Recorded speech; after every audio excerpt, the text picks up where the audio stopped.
sa venue. Je voudrais d'abord remercier Christos pour l'accueil qu'il nous fait aujourd'hui. Au nom de l'association écuménique Charles Péguy, donc, c'est une joie de pouvoir accueillir Sandrine. C'est une association écuménique, c'est-à-dire que nous avons parmi nos membres et nos amis, une association chrétienne. Nous avons trois confessions qui sont présentes, des protestants, des orthodoxes et des catholiques, qui sont plus nombreux forcément, puisque nous sommes pays de tradition catholique. Mais depuis 2 ans, nous avons la chance d'avoir dans notre conseil d'administration 2 orthodoxes, pas des moindres, hein, le père Christos, et Christiane Durand, qui est chante, je crois, de sa communauté orthodoxe francophone. Voilà, donc c'est une grande chance pour nous. Nous sommes très heureux. Et je vais laisser Sandrine prendre la parole, mais avant, je voudrais juste rappeler qu'hier soir, elle a donné une conférence. On n'était pas très nombreux, mais on a pu quand même, ceux qui étaient là, en profiter, sur la Sainte Rencontre, puisque c'était les vêpres de ce que nous appelons chez les catholiques la présentation de Jésus au Temple, chez les orthodoxes la Sainte Rencontre, où il a été beaucoup question de consolation, puisqu'il est question du vieillard Siméon qui attend la consolation d'Israël et qui a reconnu en la présence de l'enfant Jésus. Et je me dis que notre association écuménique Charles Péguy, elle a cette tâche de consolation. Et de consoler le peuple juif, vous connaissez tous ce début du livre de la consolation chez Isaïe, consoler, consoler mon peuple. Et mon peuple, c'est d'abord le peuple d'Israël. Donc notre association a, je crois, comme un des principaux buts objectifs de son existence, une association de chrétiens qui veulent consoler le peuple d'Israël. Alors consoler, il y aura différentes façons de le faire, en s'intéressant à ce qu'il vit, non pas seulement ceux de la Bible, d'où est sorti le christianisme, mais aussi ceux d'aujourd'hui. Et nous avons la chance d'avoir parmi nous une fidèle aussi juive, Dora, que je remercie beaucoup de sa présence. Très important. Très important pour nous. On salue particulièrement Laura, merci beaucoup, qui représente d'ailleurs, j'aimerais le dire à la fin, représente l'association du dialogue interreligieux Théodore de Strasbourg. Merci en partie de l'association Charles Péguy. On est très honorés. Moi, je suis très honorée de votre présence et je vous remercie. Surtout dans une église, enfin c'est quand même un effort. C'est pas rien, c'est pas rien. C'est pas rien. Merci Laura. À Bischwiller, on est toujours ensemble quand même. Voilà. Donc nous intéresser à ce que vivent les Juifs en ce moment. Et vous savez tous que depuis le 7 octobre, c'est vraiment pour eux très dur, parce qu'ils se sentent abandonnés, seuls, et que l'antisémitisme a flambé de façon épouvantable en France et dans d'autres pays, et que nous avons ce devoir d'être auprès d'eux. Donc, en essayant de nous intéresser à ce qu'ils vivent, de connaître le judaïsme vivant, et Sandrine fait très souvent le rapprochement entre les deux traditions, catholique, juive et orthodoxe, qui a gardé beaucoup de choses, de présence, de liens. Donc, ce qu'ils vivent aujourd'hui, et puis être là aussi comme présence, pour montrer, essayer de vivre cette amitié. Donc, ce sont des journées comme celle-ci qui peuvent y participer, mais il y en aura d'autres aussi, et j'espère nombreuses. Voilà, merci beaucoup. Merci à toi, Jacques, vraiment. Je vais essayer de faire un panorama le plus rapide possible, parce qu'il y a beaucoup de choses à dire sur la façon dont nous essayons d'être en dialogue avec le judaïsme, la synagogue et nos frères juifs en particulier, de manière personnelle. Mais avant, je voudrais faire une sorte d'introduction générale au dialogue judéo-chrétien dans son ensemble, très rapidement, juste pour avoir une espèce d'idée globale de l'historique depuis le Christ, depuis Jésus. J'ai oublié de dire que Sandrine, elle a délégué pour toutes les églises orthodoxes de France pour ce dialogue avec le judaïsme. Alors, qu'est-ce qui s'est passé ? Pourquoi c'est aussi tendu ? Pourquoi c'est aussi difficile, nos relations ? Qu'est-ce qu'il s'est passé depuis 2000 ans ou 2021 ans ? Alors, en principe, on est tous ensemble des Juifs, puisque le Christ est juif, les apôtres sont juifs, la mère de Dieu est juive, enfin tout le monde est juif. Et puis petit à petit, il y a eu une séparation qui a pris du temps, qui a pris beaucoup de temps, mais qui est devenue de plus en plus conflictuelle. Et pourquoi il y a eu cette séparation ? C'est parce qu'on n'a pas réussi à... Comment expliquer ? On n'a pas réussi à rester unis par le fait que le Christ est venu au milieu de son peuple et que l'Église, au fur et à mesure de sa constitution, a reconnu en lui non seulement un Messie, hein, mais aussi un Fils de Dieu et la seconde personne de la Trinité. Donc ça fait beaucoup d'éléments qui ne faisaient pas naturellement partie du patrimoine de la tradition juive. Et à partir du moment où, petit à petit, à partir du IIe siècle, IIIe siècle, la lecture des Écritures a commencé un peu à se transformer, ces premiers groupes de chrétiens ne lisaient plus le Premier Testament exactement de la même manière que nos frères juifs, ça a commencé à être un peu tendu au niveau de l'interprétation des textes. Et puis ensuite, il y a eu les conciles qui ont donné tous les dogmes de l'Église, donc à partir de 325, IVe siècle. Et puis ensuite, il y a eu progressivement donc une distance qui s'est enflammée dans certains coins du territoire occupés par les Juifs et les chrétiens, et qui s'est étendue assez rapidement, à peu près au monde connu de l'époque, sur toute la surface de la Terre, quoi. Et puis après, il y a eu la réforme. Alors, puis en plus, il y a eu le schisme entre les orthodoxes, donc les orientaux, on va dire, les orthodoxes et les catholiques. Et après, il y a eu la réforme. Et chaque église s'est un petit peu approprié cette rupture, hein, on pourrait dire ce divorce, entre une synagogue dont elle est issue et puis les églises telles qu'elles se sont constituées au fil des siècles. Et vous savez qu'à chaque fois qu'il y a rupture, chaque fois qu'il y a divorce, il y a des conflits, hein. On le sait d'une manière humaine, mais alors quand il s'agit de communautés entières, de peuples entiers, vous imaginez exponentiellement le mal que ça peut faire.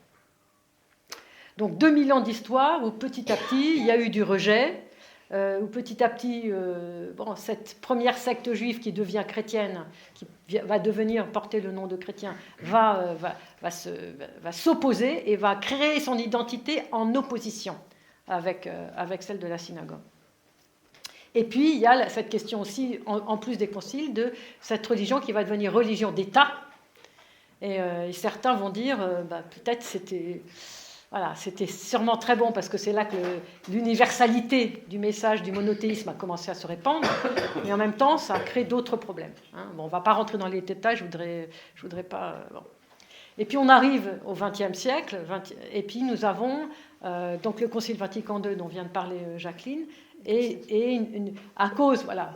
Alors, on peut dire que c'est à cause de ce grand événement de la Shoah qui est un des traumatismes majeurs du XXe siècle, des traumatismes dans lesquels on devrait tous trembler, quoi, devant lesquels on devrait tous être effondrés. Donc ce grand traumatisme crée un réveil, en tout cas du côté des communautés occidentales, des communautés chrétiennes occidentales, et les premières questions se posent. Qu'est-ce qui s'est passé pour que dans un monde occidental et majoritairement chrétien, on se comporte d'une manière aussi peu chrétienne, aussi peu évangélique et aussi barbare envers un peuple qui s'appelle le peuple juif. Qu'est-ce qu'il s'est passé? Et cette barbarie, évidemment, elle nous touche en plein cœur si on la regarde de près.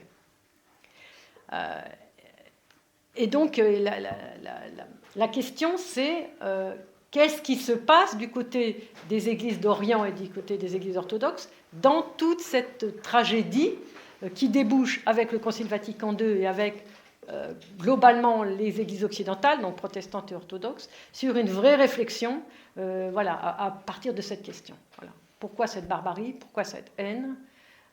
Pourquoi c'est né au milieu d'une chrétienté, d'une Europe chrétienne? Et alors c'est vrai que cette question, toute cette barbarie se passe quand même en Occident. Donc on peut comprendre que les Occidentaux se sentent plus concernés parce que c'est sur leur territoire. Mais ce n'est pas parce que ça se passe en Occident qu'il n'y a pas eu aussi des pogroms, nous le savons très bien, en Russie, qu'il n'y a pas eu des éléments absolument dramatiques parallèlement ou en même temps que la période de la Shoah. Donc normalement, les églises orthodoxes devraient être aussi sensibilisées à cette question. Donc la question qu'on peut se poser, comment ça se fait qu'elles sont restées un peu en marge, que cette réflexion, en tout cas sur le plan communautaire, sur le plan ecclésial, n'ait pas été creusée, n'ait pas été regardée vraiment en face et n'a pas été un moteur pour amorcer un certain changement. Donc pour moi, c'était une question très importante depuis le début, quoi. Depuis le début de ma réflexion sur ce sujet. Et donc, l'amitié juive-chrétienne se crée en 1948. Donc, si vous savez mieux compter que moi, ça fait bientôt 80. Voilà.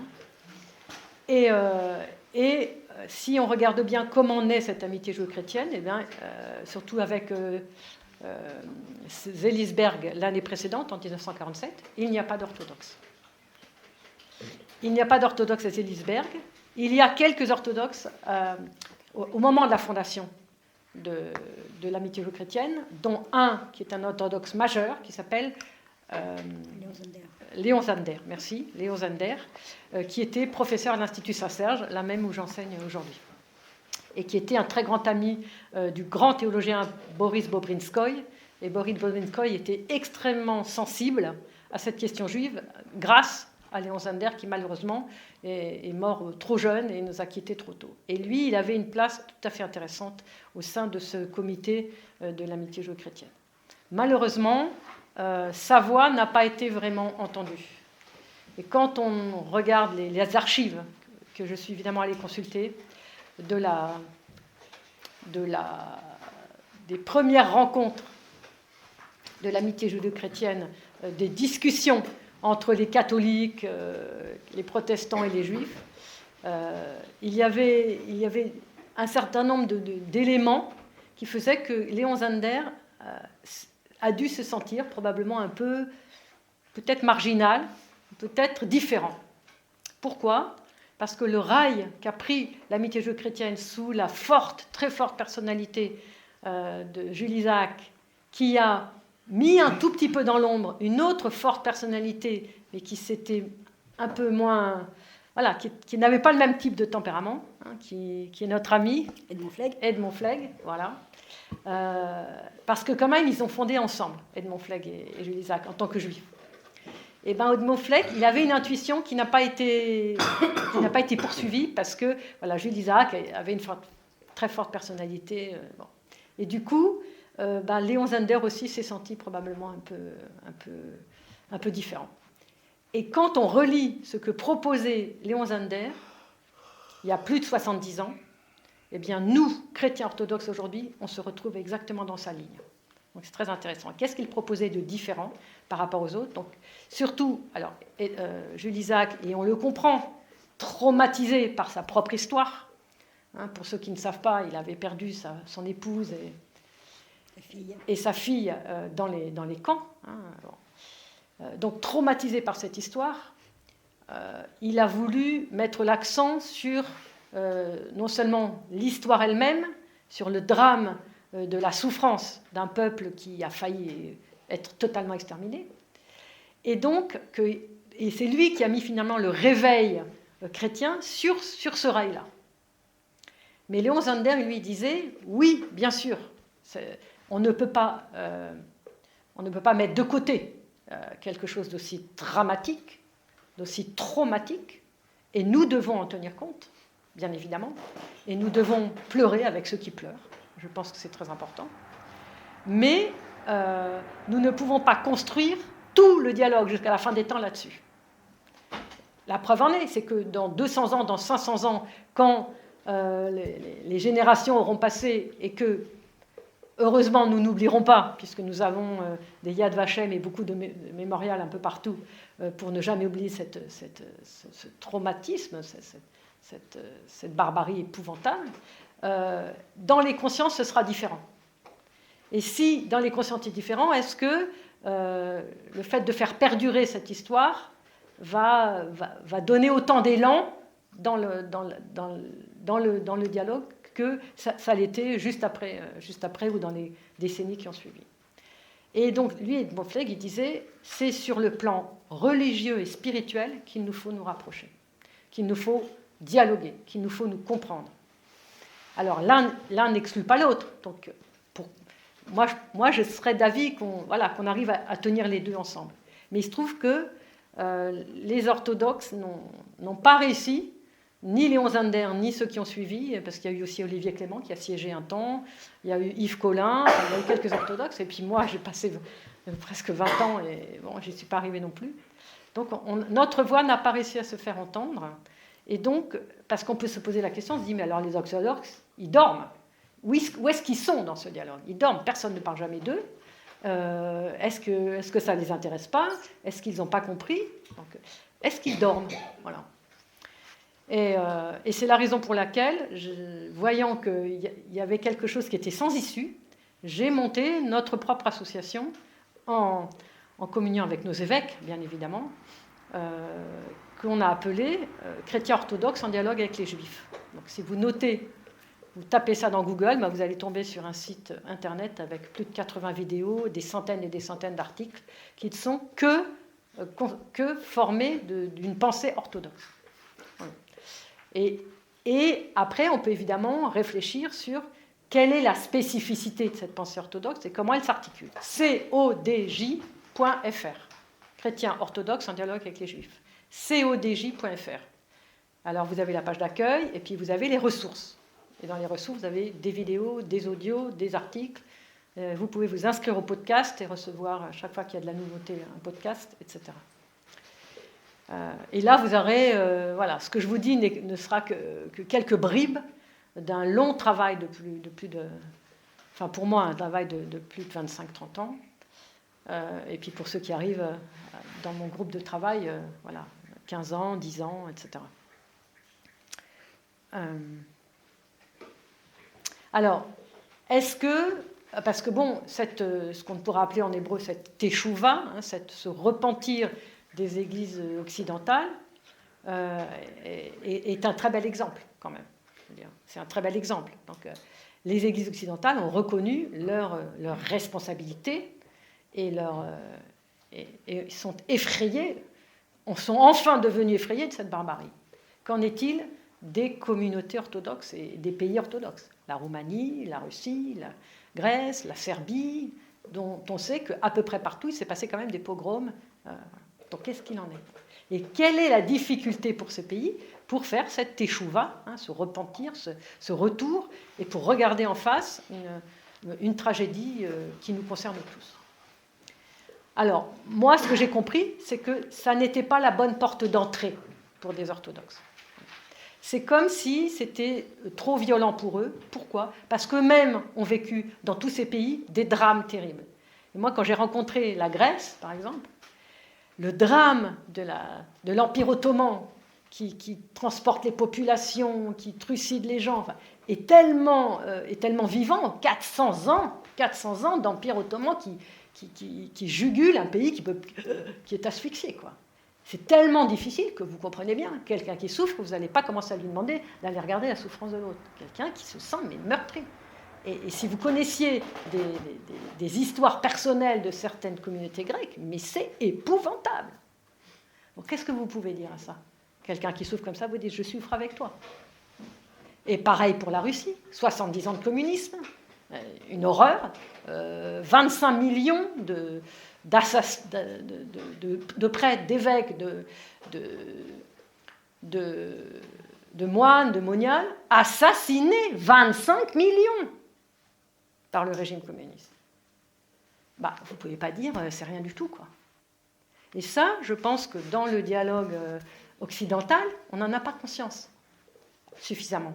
Qu'il y a des traumatismes. Ne parlons pas de la Serbie, ne parlons pas de la Roumanie, enfin bon, je vous passe tous les détails.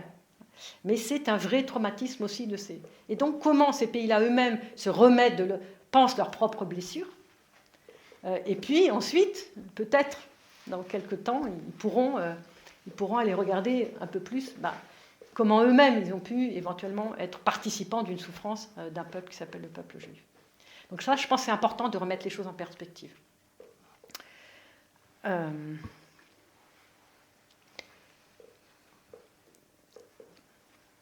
Alors, une fois qu'on a à peu près ce contexte-là, et qu'on a compris qu'à cause de cette histoire, on ne peut pas entrer dans le dialogue par le biais historico-politique,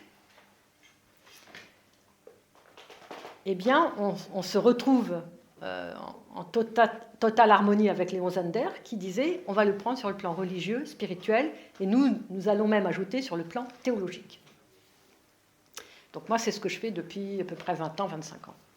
Alors, j'ai fait une thèse de 600 pages qui s'intitule, et vous allez tout de suite comprendre, « Les rabbins du Talmud et les pères de l'Église ancienne lisent l'Écriture ». Et donc je montre là à quel moment, à quel endroit précis, la lecture bascule dans une lecture qu'on appellera, nous chrétiens, une lecture christologique. Mais en même temps, je montre de manière très, très forte à quel point on a des points communs qui sont considérables, y compris dans cette lecture. Et donc, voilà, comment on tient les deux. Alors, ce qu'on pourrait dire maintenant, c'est que si la vraie problématique, c'est où sont les orthodoxes et quelle est leur place,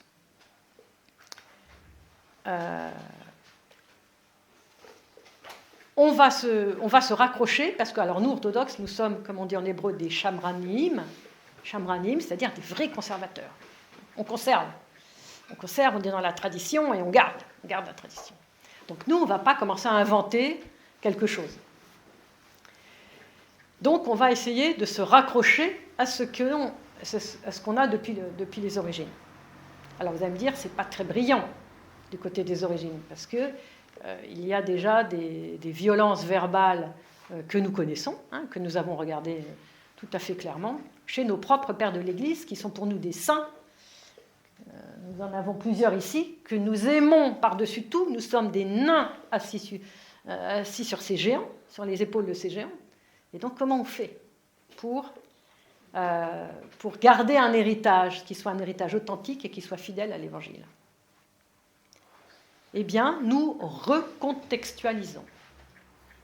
Et pour recontextualiser, il faut aller faire tout un travail historique très important, très profond et très long pour essayer de comprendre pourquoi ces diatribes de certains de nos pères contre des juifs, ou plutôt contre des judaïsants, ce qui évidemment, si on met ça en perspective aussi, est tout à fait différent. Pourquoi certains pères hurlent contre les juifs devant leur propre communauté chrétienne ou judéo-chrétienne,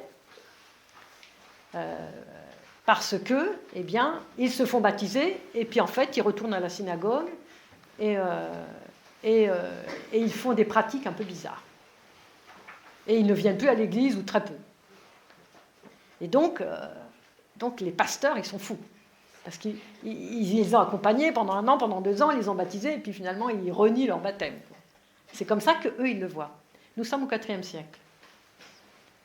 Alors, pour nous, ça nous semble monstrueux, mais on n'a pas le droit, il est interdit de transporter des paroles dans un contexte au contexte d'aujourd'hui. C'est interdit. Mais malheureusement, nous le faisons.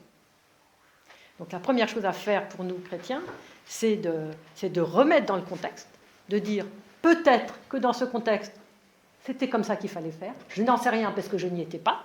Donc gardez le respect, gardez le doute. Mais ce qui est sûr, c'est qu'aujourd'hui, c'est plus comme ça qu'il faut parler. Et c'est sur cette fermeté-là qu'il nous faut tenir la ligne. Très fermement. Et expliquer pourquoi on ne parle plus comme ça aujourd'hui. Et pourquoi c'est contraire non seulement à l'Évangile, mais même au Christ, et même à toute notre tradition. Et donc notre travail, c'est comment il faut parler. Parce qu'on veut être fidèle. Et donc nous allons aller chercher ce que nos pères ont dit de positif sur ce peuple et sur ces communautés. Et il y a beaucoup de choses. Mais beaucoup de choses mélangées. Donc il faut faire une espèce de travail de dentelle, comme ça, avec une pince à épiler, et chercher les moindres petites... voilà. Donc c'est ce que j'ai fait aussi. Et il y en a. J'en ai trouvé. Je ne vais pas dire que c'est beaucoup, mais il y en a. Et il y en a de tous. Et d'Origène, et de Chrysostome, et de Basile, et de Grégoire le théologien. Des choses magnifiques. Donc, je ne vais pas faire le détail aujourd'hui, mais c'est magnifique. Donc, nous qui sommes des gens de tradition, nous qui aimons cette tradition, eh bien, nous pouvons aller prendre chez nos saints-pères depuis le 2e, 3e, 4e, 5e siècle, 6e siècle, toutes ces pépites et voilà, tirer le fil jusqu'aujourd'hui. Sans parler de nos pères syriaques. Nos pères syriaques ont des choses extraordinaires aussi. Même, alors, le problème, c'est qu'il y a des mélanges. Il y a des choses extraordinaires à côté de choses épouvantables. Donc, voilà, il faut désosser les choses, distinguer, discerner et avancer avec le meilleur. Et le reste, c'est du contextuel. Ça ne peut plus nous concerner parce que ça n'est pas de l'Évangile.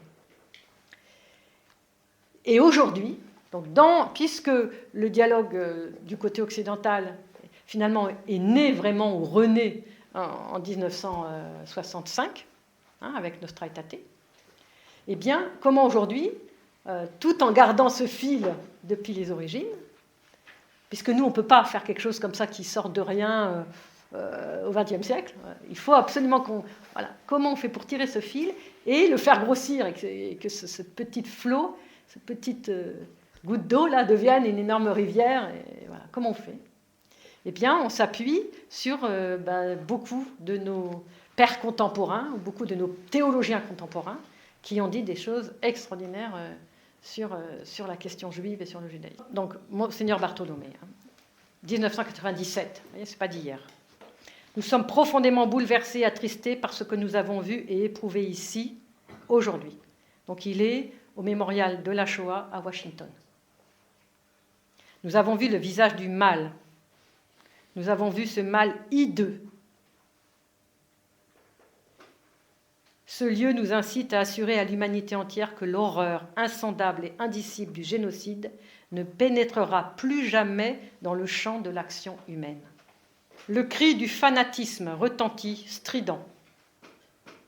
La lâcheté, l'irresponsabilité des puissants répondent. Les marques de la mort spirituelle ou morale, l'avidité, l'avilissement, l'oppression de la vie. Il faut dénoncer les formes de mort et de corruptibilité qui menacent sournoisement, impitoyablement la vie de l'homme. C'est à nous, juifs et chrétiens, qu'incombe particulièrement le devoir de garder une mémoire commune de cet holocauste et des autres afin de les bannir à jamais.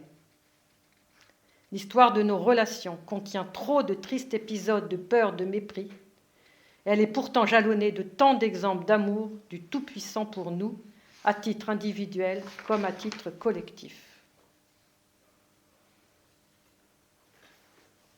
L'évêque Chrysostome de Zakynthos, notre inoubliable frère dans le Seigneur, qui alors était sommé par les autorités nazies de dresser la liste des Juifs de son île, n'a écrit qu'un seul nom, le sien.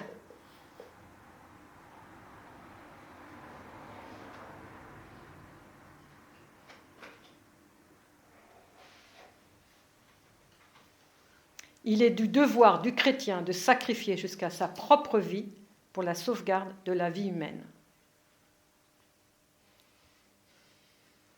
Tous ceux qui ont péri dans l'Holocauste sont des martyrs, des témoins qui nous indiquent comment répondre à l'amour de Dieu. Alors il dit à un autre endroit, il dit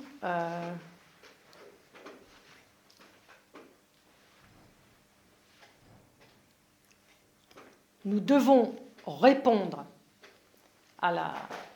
aux questions des communautés juives à notre égard par l'amour. Par l'amour, et uniquement par l'amour.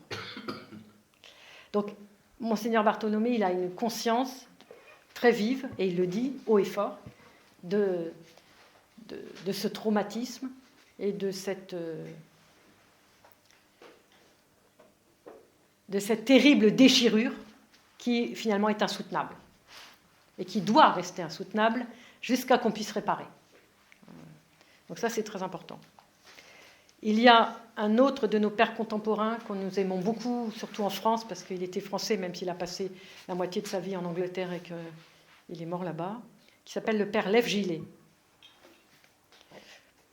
Le père Lev Gillet est à ma connaissance, en tout cas à cette période, au milieu du XXe siècle, le seul qui a écrit un énorme livre, malheureusement en anglais et toujours pas traduit, qui s'appelle « Communion in the Mashiach ». Communion dans le Messie. Alors il explique par exemple dans ce livre la problématique du vocabulaire. Il n'y a pas de catégorie intellectuelle juive pour le vocabulaire de la théologie chrétienne. Il n'y avait même pas de mots dans la langue hébraïque pour les traduire de manière adéquate. La difficulté d'exprimer la pensée était ainsi doublement aggravée du fait de l'insuffisance du vocabulaire. Et c'est là où aussi on sent la difficulté. Et dans tous les cas, la traduction de mots, même la plus exacte possible, reste déficience. Ce qu'il faut, ce n'est pas seulement une traduction de mots, c'est une traduction de sens. Repenser la christologie en termes hébreux, c'est-à-dire non seulement en mots hébreux, mais dans des catégories de pensée hébraïques, doit être la première tâche du chrétien qui veut interpréter sa propre foi aux Juifs.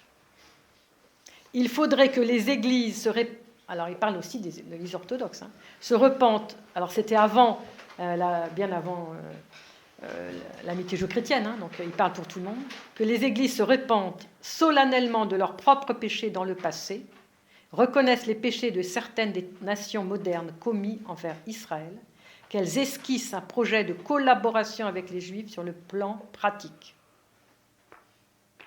et indiquer des directions où un dialogue serait possible.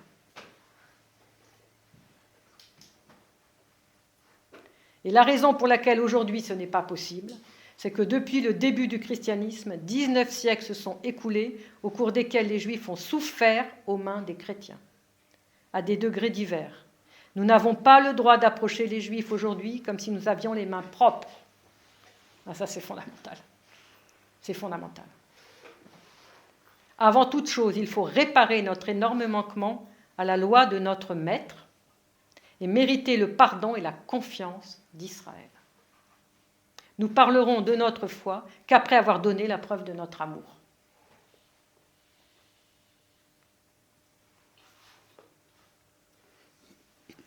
Si Dieu a permis au christianisme de se répandre et au judaïsme de survivre avec de plus en plus de force, c'est parce qu'il avait besoin des deux.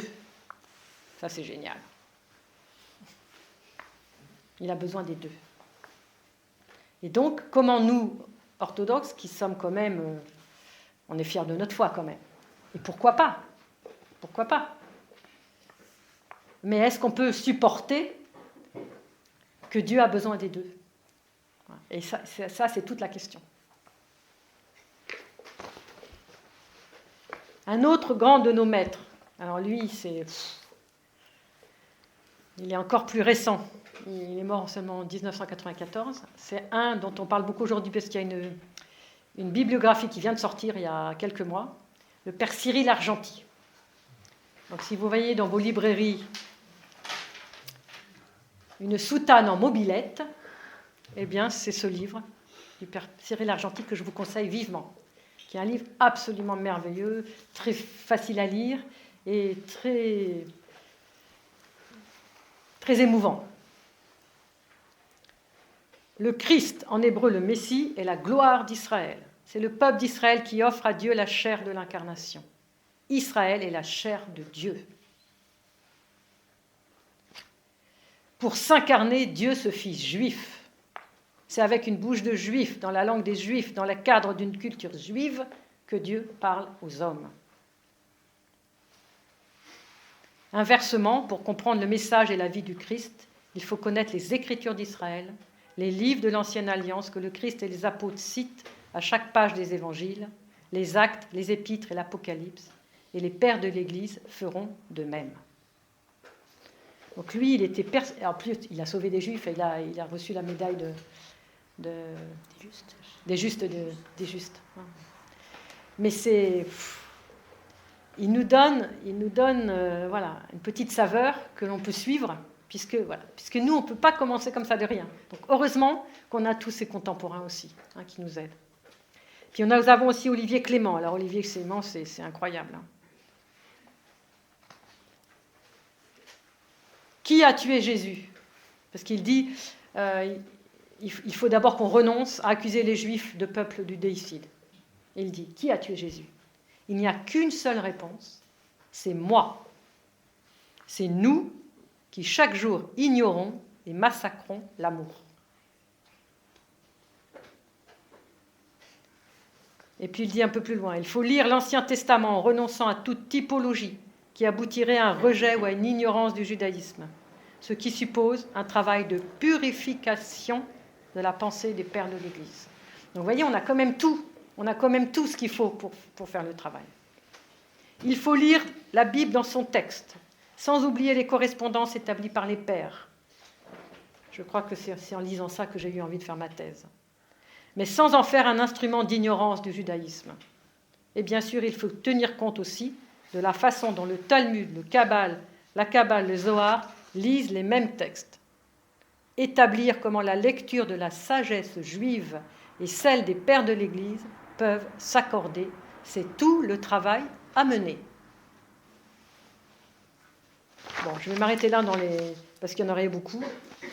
Il y a aussi un dernier, dont je n'ai pas le texte exact, mais que j'ai en mémoire, qui est Soloviev, un grand théologien, alors lui c'est 19e siècle, ça remonte, un grand théologien russe, qui dit « Les Juifs se sont toujours comportés en Juifs avec nous, mais nous on ne s'est jamais comportés en chrétiens avec eux. » Et il va peut-être falloir commencer. Et que le problème, ce n'est pas la question juive, c'est la question chrétienne. Alors lui, il y va carrément. Bon, voilà, c'est juste pour dire, si on veut faire le travail, nous avons, c'est difficile, c'est probablement plus difficile du côté oriental, mais nous avons ce qu'il faut, et nous avons quand même une ligne qui nous est à peu près donnée. Ce qu'il faut comprendre aussi, c'est que toute cette réflexion, tout ce travail prend du temps.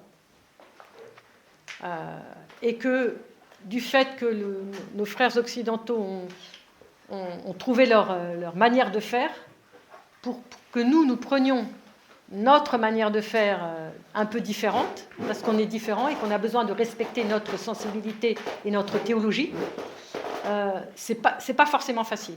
Il n'y aurait rien du tout, ce serait peut-être plus facile.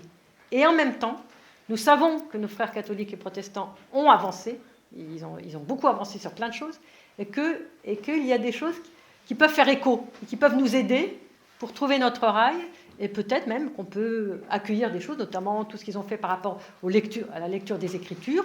Ça, on peut le saisir. Enfin, moi, j'ai beaucoup dans ma thèse de théologiens catholiques et protestants, énormément. Donc, il n'y a pas de souci, quoi. Donc, cette réflexion théologique de notre Église va prendre du temps. Et donc, c'est vrai que on a besoin d'une certaine patience de tous ceux qui pourraient attendre qu'on aille plus vite, quoi. Surtout que notre Église, elle est particulièrement lente. C'est une vieille dame avec beaucoup de cheveux blancs, des grandes rides. Voilà, elle se déplace avec difficulté. Il faut suivre son rythme. Et si vous avez remarqué, dans toutes ces personnes que j'ai nommées, ce sont des personnes, je ne vais pas dire solitaires, parce que toutes ces personnes font partie de l'Église orthodoxe, mais ce n'est pas un magistère ou une Église qui a pris en charge tout ça. Et donc, il faut que ça remonte, il faut que de ces personnes, ces sujets dans l'Église, ces personnes un peu isolées dans l'Église, que petit à petit ça monte à la conscience ecclésiale, c'est exactement ce que disait Père Christos en commençant, que petit à petit chacun puisse s'approprier le patrimoine et tout ce qu'on a déjà en germe pour pouvoir créer une véritable pensée théologique orthodoxe sur la question juive. Pourquoi, qu'est-ce qu'il s'est passé, pourquoi ça s'est passé, pourquoi on a du mal à réfléchir à ces questions, qu'est-ce qu'il faut faire pour avancer, etc. Enfin, on aurait beaucoup à dire. Je voudrais terminer en parlant de qu'est-ce qu'il se passe quand même aujourd'hui, parce qu'il ne se passe pas rien. Alors, je connais très mal la situation en Grèce, peut-être tu pourras en dire quelque chose. Je sais qu'il y a quelques prêtres grecs, notamment un qui travaille sur cette question, qui est en plus un universitaire, donc c'est tout à fait sérieux. Je sais qu'en Russie aussi, il y a des personnes qui travaillent sur cette question. Mais c'est pareil, pour le moment, c'est comme des choses un peu... Et il y a à Bruxelles un prêtre russe extraordinaire qui écrit pour les Russes, pour les moscovites, parce qu'il a des antennes là-bas, puis il a ses enfants à Moscou, des livres sur cette question. Il y en a un qui a été traduit il y a 1 an, ou 1 an et demi, qui s'appelle « La maison de Jésus ». Donc, elle est sur notre site, au niveau des publications, vous trouverez un petit commentaire. Et un deuxième livre va être publié sur les paraboles. Et alors lui, c'est un prêtre vraiment formidable. Il est extrêmement hébraïsant, mais hébraïsant avec une grammaire pointue. Il travaille d'ailleurs avec un Israélien pour bien tout. Léonide Grilikes. Léonide Grilikes. Mais tu tapes la maison de Jésus sur Google et tu trouves tout de suite son nom. C'est un roumain. C'est un russe. Il y a aussi un roumain, Alexandre Ionita. Ionitou. Alors, Alexandre Ionitsa, Oui. Alexandru Ionitsa, donc c'est un ami. Alors lui, il paye très cher de sa personne pour avoir fait en 2019 un congrès, un colloque extraordinaire où il a invité 45 théologiens du monde entier, orthodoxes. Enfin, il y avait quelques protestants, quelques catholiques, mais bon, très majoritairement orthodoxes, pour parler de la place des Juifs dans la liturgie et dans l'office orthodoxe. Alors là aussi, c'est une grande question. Alors vous aurez sur ces sujets des tas de choses sur le site aussi, notamment concernant la liturgie et l'office liturgique. Voilà. Je disais de Pâques. De Pâques, mais pas seulement. Voilà. Alors moi, j'ai relevé 350, donc j'ai fait tout un relevé sur toute l'année liturgique. Donc c'est pas du tout facile. C'est pas du tout facile. Alors maintenant ici en France, donc premièrement, j'ai été nommée moi en 2006 pour m'occuper de ce dialogue pour la France. Donc ça fait déjà maintenant 17 ans, 18 ans, 19 ans.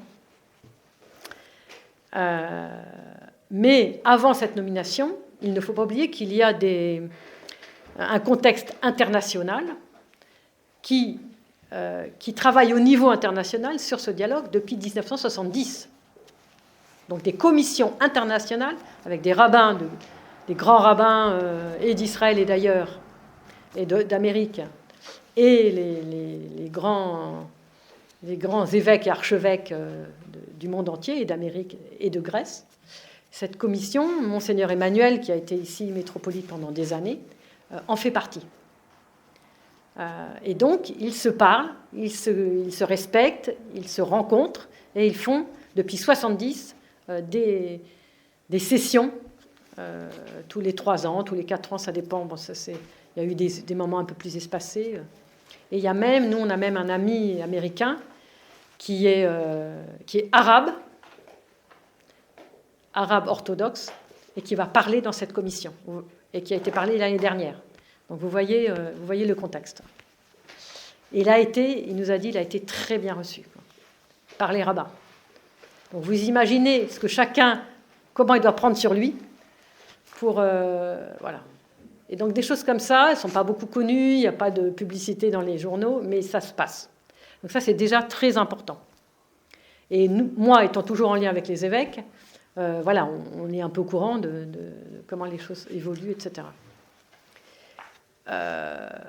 Ensuite, il y a le travail ici en France, donc avec cette association que j'ai montée il y a maintenant 11 ans, bientôt 11 ans, donc chrétiens orthodoxes en dialogue avec les juifs, qui est un travail qui a un peu 2 pôles. Le pôle sur le terrain, un peu comme l'amitié judéo-chrétienne, mais plus spécifique à l'orthodoxie, parce qu'on a remarqué que moi, à chaque fois que j'ai renvoyé certains orthodoxes dans leur ville, ah ben, tu habites Annecy, ben, va dans le groupe, tu habites Bordeaux, va dans le groupe. À chaque fois, voilà, il y avait un sentiment d'isolement, un sentiment de ne pas être entendu dans une spécificité propre. Et donc, on a eu besoin de se regrouper pour se comprendre ensemble et pour essayer d'avoir une vision commune de ce dialogue qui soit une vision qui est celle de l'orthodoxie. ou qui pourrait être celle de l'orthodoxie, avec évidemment nos évêques, parce qu'il faut qu'on soit aidé et puis qu'on soit porté par l'Église. Et donc c'est ce qu'on essaye de faire. Donc on fait des événements. Donc vous aurez aussi tout ça sur le site, vous avez plusieurs événements. Le dernier ayant été au mois de juin, les 10 ans de l'association, où notre propre évêque, Monseigneur Dimitri, que vous avez pu voir si vous êtes venu, puisqu'il faisait partie de la délégation autour de notre patriarche, Monseigneur Dimitri est venu à la synagogue. Je pense que c'est la première fois qu'un évêque orthodoxe entre dans une synagogue, participe à un office de Shabbat, écoute une dracha qui a été extraordinaire et dont il a été ébloui, et participe au repas shabbatique qu'on a organisé, kasher, etc. Et donne un discours au cours de ce repas sans ambiguïté, sans aucune ambiguïté. Et comme me disait le rabbin, c'est 20 ans de travail en amont, quoi. Voilà. Et le rabbin était content que j'ai pu mener à bien. C'était Rivonne ? C'était Rivonne. Rivonne qui était en plus dans le jury de ma thèse. Bon, voilà. Donc, voilà. Et donc ça, c'est un premier pôle, un pôle plus, je vais en dire, expérimentiel. Comment on est en dialogue, comment on essaie de se comprendre, comment on essaie d'appréhender cette tradition qu'on regarde toujours un peu de travers parce qu'on ne la connaît pas, ou parce qu'on veut l'ignorer, ou parce qu'elle nous gêne, ou peu importe les raisons. Voilà. Comment, déjà, on ouvre son cœur et puis on dit, bon, c'est une belle tradition. Et donc, on va essayer de voir pourquoi elle est belle. Et puis, c'est une tradition originelle. Et puis, si on connaît le Dieu un, c'est parce qu'il y a d'abord Israël. C'est quand même le premier. Il ne faut quand même pas oublier. Et pourquoi on est en dette ? Pourquoi on est en dette par rapport à ce peuple ? Pourquoi on a tout reçu de ce peuple et qu'on a tout construit sur ses racines, on a un fondement qui est essentiel. On a construit sur son fondement. Ce fondement, il est là et il restera jusqu'à la fin des temps. Et il nous faut être dans la gratitude de cet héritage que nous avons reçu, qui est immense, immense. Moi, j'en parle pendant 600 pages, donc je sais qu'il est grand, quoi. Et puis un deuxième volet, qui est un travail théologique académique. Donc là, on a une petite réunion, toujours sous la bénédiction de Monseigneur Dimitrios. On est 8 à peu près théologiens orthodoxes qui vont essayer de ressaisir, voilà, tout ce qui a déjà été dit, tout ce qui a déjà, voilà, parce que quand même il y a eu des progrès depuis 70 ans, le ressaisir et donner la vision orthodoxe avec laquelle on serait tous d'accord. Et le jour où on va commencer à publier, d'abord on va le soumettre à nos évêques, bien évidemment. Peut-être que petit à petit, ça va faire son chemin. Donc, il y a un site, il y aura des publications. Bon, moi j'ai déjà publié des livres, mais voilà, c'est plus peut-être personnel, même si c'est des livres que tous les orthodoxes peuvent tout à fait accueillir. Mais bon, voilà, là on va faire quelque chose d'une équipe avec l'estampillage de Monseigneur Dimitri. Voilà, pour dire comment il faut avancer, pourquoi il faut avancer, quelle est la vision, et comment on peut ensuite s'articuler avec tout le monde des catholiques et des protestants. Et je pense que finalement, cette organisation qu'on pourrait penser, entre guillemets, parallèle ou indépendante de l'amitié judéo-chrétienne, et je pense que cette vision que j'ai eue dès le départ, j'espère que ça va se réaliser, c'est qu'elle était nécessaire pour asseoir une identité qui soit reconnue, qui soit fidèle à notre tradition théologique. Mais tôt ou tard, quelque chose va on va se retrouver. Voilà, même si on peut rester deux, mais on peut rester deux en étant un peu en vase communicant, en se donnant des trésors avec catholiques, protestants, orthodoxes, et puis ensuite, ces trésors, voilà, on peut les donner à Israël, et Israël peut nous donner son trésor et échanger. Voilà. Je pense que c'est... et donc ce travail académique, il est vraiment au début, hein, et c'est un peu laborieux, parce qu'on est tous très chargés, on a tous nos étudiants, Voilà. Et alors, si je devais dire quelque chose de plus personnel, moi j'ai des étudiants en master. Et vous comprenez bien qu'en master, je ne me gêne pas pour... Autant les étudiants en licence, bon, je ne peux pas trop les abreuver, quoique je fais quand même un peu, parce que je ne peux pas m'en empêcher. de judaïsme à tort et à travers. Mais là, je peux vous dire qu'avec les masters, voilà. Donc, avec les masters, on fait un travail de lecture juive des évangiles. Voilà. Et on s'appuie évidemment sur le Midrash, sur le Talmud. Et là, moi, j'ai des étudiants qui mordent. Voilà. Alors, j'ai certains étudiants qui sont un peu sur la réserve, mais qui viennent, qui font leurs devoirs, qui s'intéressent. Il y a des choses qui s'ouvrent pour eux. Donc, bon, ils vont faire leur chemin. Chacun a son heure. Moi, ça fait 35 ans. Donc, si je suis un peu en avance sur eux, c'est normal. Donc, voilà. Donc, je mets en route un peu des étudiants qui, j'espère, pourront aussi collaborer à des publications et qui font des très, très belles choses. Et il y en a certains qui comprennent très, très bien. Et qui sont derrière moi et qui me disent « T'es notre maître et on te suit. » Voilà. Et depuis que Rivan Kriger, le jour de ma thèse, a dit haut et fort à toute l'assemblée qui était derrière moi que j'étais une mère de l'Église, et ben, les étudiants, ça leur est pas tombé dans l'oreille d'un sourd. Voilà. Donc on espère pouvoir être fidèles à notre Église, vraiment fidèles, et d'être courageux et d'oser avancer, parce qu'on n'est pas un musée. Et que la tradition, comme dit Vladimir Nosky, la tradition, c'est la vie de l'esprit dans l'Église, et c'est la vie de l'esprit critique, mais dans le bon sens. Hein. Un esprit qui critique les vieilleries et qui avance ensemble dans l'Église avec son temps. Quoi. Voilà, je vous remercie.